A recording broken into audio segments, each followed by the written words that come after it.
بلال نماز کا وقت آ گیا، مسجد ساری بھر گئی، سب کی تمنا کہ آج بلال اذان دے، تو صحابہ نے حسن حسین کو استعمال کیا، تو دونوں کو صحابہ نے کہا حضرت آج بلال سے کہو اذان دے۔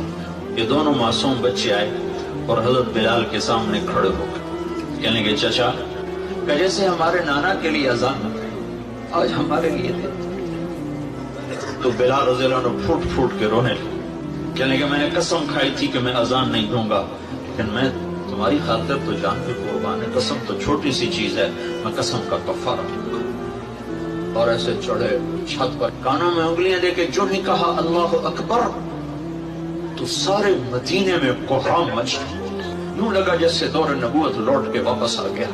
یہ شان ہے کہ محمد سے وفا تو نے تو ہم تیرے ہیں، یہ جہاں چیز ہے کہ لوح قلم تیرے ہیں۔